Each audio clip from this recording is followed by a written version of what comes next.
see the sum expression what we have had in the half adder, it was nothing but a b bar plus a b bar a.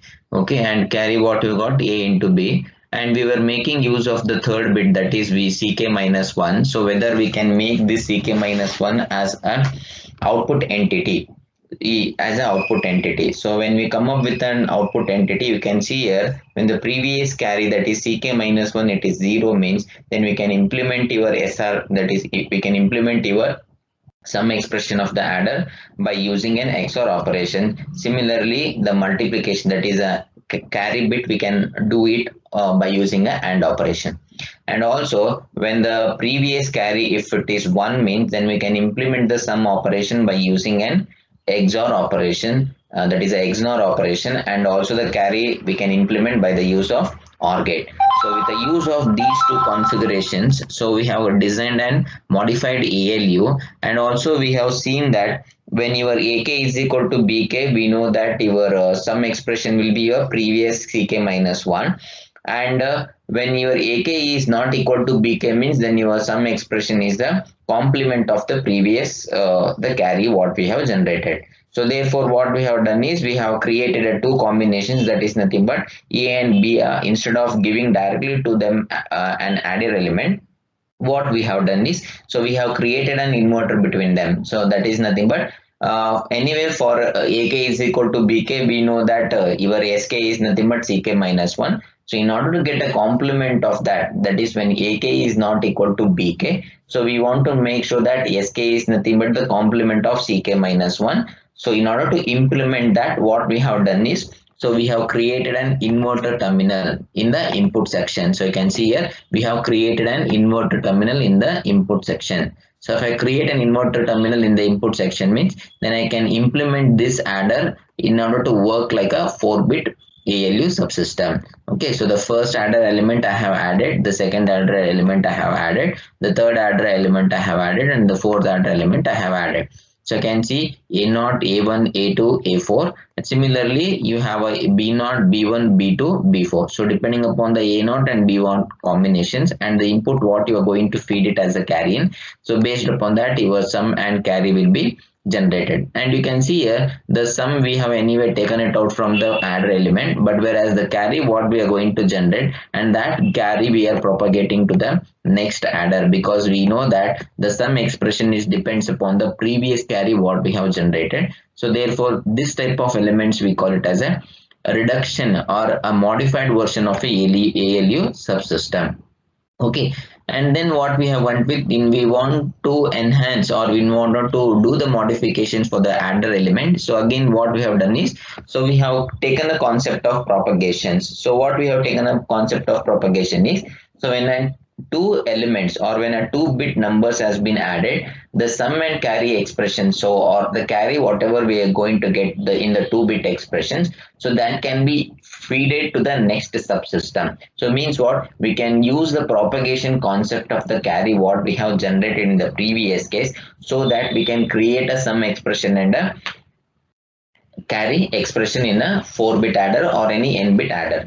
So for that we have created two important concepts, and one we call it as, that is PK is nothing but a propagation. So you can see the propagation is nothing but it is a simple sum expression, that is AK XOR with BK. This it was holds good for the previous case also. So what is this AK XOR with BK is nothing but your A bar B plus A B bar A B bar A B bar. Okay, so this was the expression which was holding your PK, and similarly GK is nothing but your carry expression. Okay, so if you remember the carry expression of the half adder, it was nothing but A into B. So the same A into B expression we are using, and we are making these two expressions as the propagating element from one subsystem to another subsystem. So when you do that, so how your propagation system can be implemented with the use of CMOS adder, it has been explained over here, and this we explained and we have gone through how actually it works and what is the use of this pass concept generators. So we have seen in the previous class. So now what we are going to do is, we are going to create and one more type of adder, and that type of adder we are going to call it as a Manchester carry chain adder. So what we do we are doing over here is, in the implementation of the adders, especially in the ALU, what we have discussed in the previous case. So we want to create an alternative form of adder, whatever till now we have discussed. Okay, so this Manchester carry chain adder, it is an alternative method for the previously carry or previous adders what we have created. Okay, and this Manchester carry chain adder, what it does is it uses the concept of carry look ahead adder. So I think you have studied this carry look ahead adder, and also we have gone through this carry look ahead in the previous classes. So it makes use of the carry look aheader concept in order to implement and then in order to skip the carry in some of the additions and multiplications of your ALU implementation. Okay, and it uses two important functions, and those important functions we are going to depict, and that important functions, one we call it as a propagation and one more we call it as a generator function. So what do you mean by propagation function and what do you mean by generator function? It has been depicted over here. You can see here the propagation function pk is nothing but ak, that is XOR operation with bk, and your generation function ck is nothing but ak bar into bk bar. So we are making use of these two functions in order to implement an adder element. So we are going to make use of this pk for the next element, and similarly the carry we are going to create it with the use of this gk for the next adder element. And if you can see here the Manchester carry which has been implemented with the use of CMOS technology. So in the previous case, whatever the carry we were generating, this carry it was given to the transmission gate. Why? Because the carry was one of the end of the carry, it was propagating to the next end of the carry. But since we have created two important functions, that is the propagation functions and generator functions we have created, so there is no necessary for you to pass this ck minus 1 or the carry of the previous one to the transmission gate simultaneously, or simultaneously we can pass this ck minus 1 to the pass transistors for the inverting terminal. So if you do this mechanism means, then definitely we can create this propagation coefficient or the propagation function and this generator function with the use of these two technology. Okay, and this we call it as a basic element of the Manchester carry chain, and we are going to assemble this basic element of the Manchester coding chains or the carry chain in order to create an 3-bit adder. So if you want to create a 3-bit adder means the three blocks of this will be simultaneously connected or it has been connected in a serial manner. And if you want to go for 4-bit adder means the 4 elements will be added in a sequential manner like this. So we can create an n-bit Manchester carry chain adder with the use of this basic element. Next slide, what we can do is we can combine this Manchester carry chain, that is a single element we can create, so that we can create a symmetrical adder element arrangement. Okay, we were going to look into the next slide, that is a symmetrical adder cell element. So how we have done is we will discuss in the next one. So this type of configuration of creating an adder, we call it as a Manchester carry chain, because carry is the main important thing what we are going to use it in order to produce the sum output and in order to produce this carry output in the subsystem. So therefore we can create or we can make use of this Manchester carry chain adder in order to create an n-bit adder. So to create an n-bit adder, so you can see here we are creating a generator function and we are creating a propagation function. So with the use of this generator function and the propagation functions, so with the use of you can see which is the combinations over here. Can you just tell me what is the circuit? So you can see, carefully observe over here. So what we have done is, so we have created an PMOS transistor. For this PMOS transistors, we have created two NMOS transistor in a serial manner. So for the first one, we are giving that the generator function, and the second for the source, we are giving this propagation value which has been fed from the Cin. Okay, so with the use of this, we can able to create this n-bit Manchester carry chain adder. Okay, so the next one is, so we call it as a further enhancement adder techniques.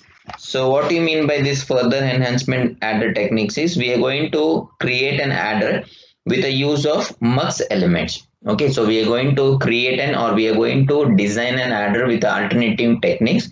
So the one alternating techniques what we discussed in the just now is that is a Manchester carry chain adder, and the second one what we have creating is that is a carry select adder. So in the carry select adder, so what we do is we are going to use the conditional sum adder. Okay, with the use of this conditional sum adder, so we can create or we can divide the adder element into small blocks. So we can divide the adder element into small blocks. So the first block you can see it is operating when c is equal to 1, and the second block it is operating when carry is equal to 0. Okay, so it is an 8-bit adder element, and with this 8-bit adder element you can see the 4-bit adder it acts upon c is equal to 1, and when c is equal to 0, so the left right hand operation it is operating. Okay, so we can use of this carry select. So we are selecting the carrier in order to implement this full adder element. So when c is equal to 0, we are doing some addition operations with the use of mux. So we are going to use the mux in order to generate the sum and carry expression. So similarly, when c is equal to 0, we are going to create an adder, and this adder element also it is making use of this mux in order to generate the sum and carry expression. And finally we are going to add, so that we are going to create an n-bit adder element.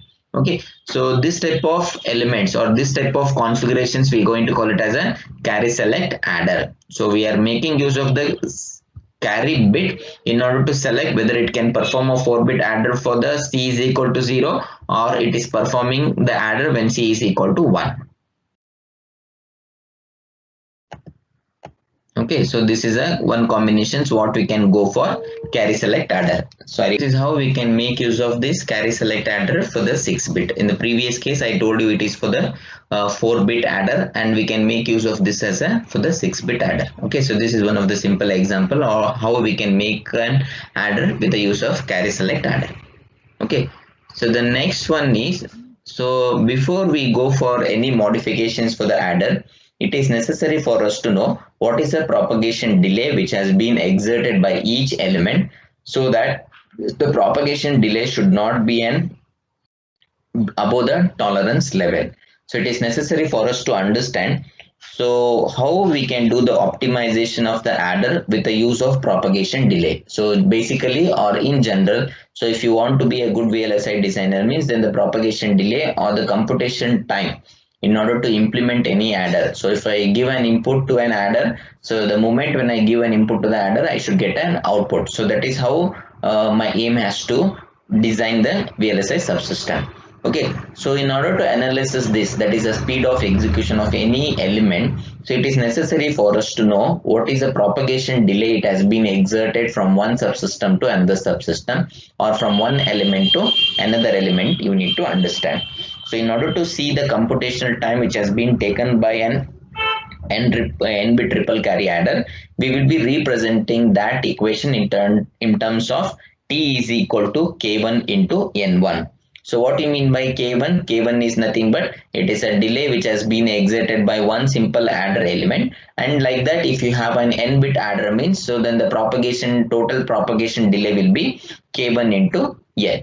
Okay, so now what we do, okay, so if the given adder, so if we divide, if the given adder, if you divide into smaller blocks means, then the propagation delay will change. Why? Because if I divide the given adder into two elements means, then simultaneously the data will be fed into the adder element. So both the adder element can simultaneously process the given signal. So means what, we will be getting a two parallel paths for the signal to be processed. So therefore when we divide the given adder into two smaller elements or some sub elements, so that the operative principle or for the computational time which is taken by the sequential adder when compared to the divide and conquer rule in the case of n-bit adders will be a different one. So therefore we need to understand what is the propagation delay which has been exerted or which has been created in an blockwise based adder element. So if we go for that analysis means,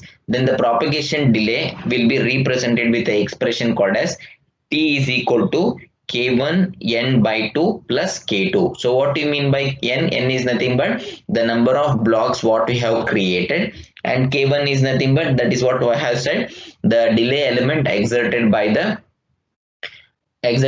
each individual adder element. So what do you mean by K2? So where K2 is nothing but it is a time needed for the multiplexer of the next block to select the actual carry output. So you can see here in the previous case, so we have used the mux, right? And if you carefully observe that diagram, so the mux means the select line for the mux, it was given from the previous carry input. So therefore the mux, if you want to has to decide so which input has to be selected as the output means, then the select line has to be enabled. So when the select line has to be enabled is, so the previous computation, if it is done successfully means, then the output of the previous blocks will be given as the input for the selection line for the next block. So therefore we need to take care about the time needed for the multiplier, that is a multiplexer of the next block, to select the actual output carry. So that has to be considered. So therefore the propagation delay which has been exerted in the divide and conquer rule of the adder implementation can be implemented as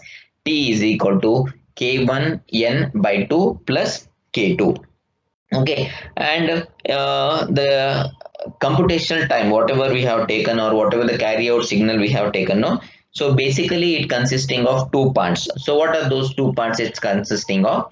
The first part, it consisting of propagation delay through the individual blocks. So as we discussed, so you can see the propagation delay coefficients or expressions, you can see.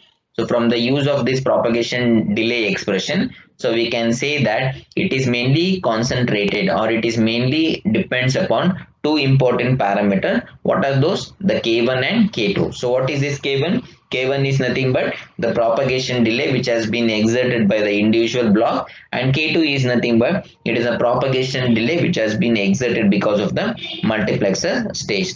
So therefore what we can do is, so we can create the minimum value of T, so which can reach as per the improvement twice. So the minimum value, that is a M block element, so if it contains a pli block adder means, then your propagation delay can be created with the use of equation that is nothing but T is equal to K1 into N1, and T is equal to K1 n by 2 plus K2. With the use of these two combinations, so we can summarize or we can optimize these propagation coefficients, that is nothing but T is equal to P into K1 plus M minus 1 into K2 value. Okay, so where M is nothing but that is N is nothing but it is a minimum number of values for the T. When it takes M is nothing but it is K1 into N1 divided by K2 whole to the power of 1 by 2. Okay, so we can say that this is an optimized value of the propagation coefficients, so which will be used in the further reduction of an adder element. Okay, so now what we do is we are going to shift the implementation of the adder in terms of the delay concept, in terms of delay concepts. So when you talk about this delay concept implementation, we have one more type of adder, and those one adder we are going to call it as a carry skip adder. Okay, so we are going to study now the carry skip adder. So why? Because the propagation delay, the optimization of the propagation delay, we can see that there is a still improvement in the adder element we can create, or it is possible. So how we can do that? We can do that through the use of this carry skip. So now what we have done is we have created one more type of adder, and those adders we are going to call it as a carry skip adder. So what you mean by carry skip adder is, so in the carry skip representation what we do is, when carry is equal to 1, so what we do is we will propagate for the up to certain number of blocks. After that carry has been propagated to the certain number of blocks consecutively, now what we do is the next carry propagation we will consider after some delays, or we will be considering after some several cell delays, we will be considering the next propagation of the carry adders. So therefore the name it is called as a carry skip adder. Okay, so you can see here our carry skip adder is designed to speed up the wide adder by adding the propagation of the carry bit around the portions of the entire adder. So means what? So in the previous case, whatever we have designed, it was designed for the continuous. So you can it was designed. So when the carry is being generated, so that carry will be given as an input to the next block, and thus the output of the next block carry will be given to the next block. So means what, we were using the mechanism of carry in bit for the entire implementation. So from starting from the bit 0 to the starting from the LSB bit to the starting from the ending from the MSB bit, we were making use of the propagation of the carry for the entire blocks. Instead of doing that, what we can do this, so we can pass this carry for certain number of blocks. After that, we will not propagate this carry and we will make it as a halted. Okay, and again after certain number of delay functions, again we are going to pass this carry for the addition implementation. So since we are skipping some of the carry propagation in certain elements of the adder, so therefore we call it as a carry skip adder. So you can see this carry skip adder can be implemented with the use of this logic circuit. So if you have a 4-bit adder, means generally what you will be having, see I is nothing but it is a value which will take from 0 to 4. Okay, so your Ci and Ci plus 4. Why it is? Because it is a 4-bit adder. So therefore we have considered is I plus 4, and you can see the propagation or the carry skip adder, it is nothing but Ci plus 4 plus Ci into the propagation element what we have created in the previous element. Okay, so with the use of this we can create or we can derive an expression that is nothing but the propagation delay between the 4 elements, or between the 3-bit element. We can create it like nothing but the first element, the second element, the third element, and the fourth element. So the propagation will be holded down. Whereas the carry, you can see the carry is nothing but Ci plus 4, that is the final value provided by the propagation delay. So that is nothing but Ci we are passing to the first 3 elements. The fourth element we are not passing, only for the first 3 elements the Ci will be propagated, and the fourth element we are taking it as an individual. So you can see the Ci plus 4, it is not dependent upon the Ci. So means what, the fourth bit of the carry, it does not depend upon the first bit of the carry. So we can implement these combinations in the adder element. So in generalization, you can see how we can create this carry skip adder. So this is a generalized version, and this is the logic version of the carry skip adder. The next implementation wise, whatever we have read, so you can see here. So this is a carry skip adder, how it has been created. You can see here the Cn, it has been propagated over here, and we generated the 0. So once I generated this, so this 0 will be passed over here up to over here. Okay, so now the propagation has been passed over here. So this is the mechanism what we are going to use in the carry skip adder. Okay, so in the initial stage you can see here, so the propagation, it was holding up to over here. So this propagation, it was holding up to over here, and this carrying, it is holding up to over here. Okay, so means what, we are passing this carry to have an effect on up to these 3 chains, to have an effect of up to these 7 chains, and to have an effect of this up to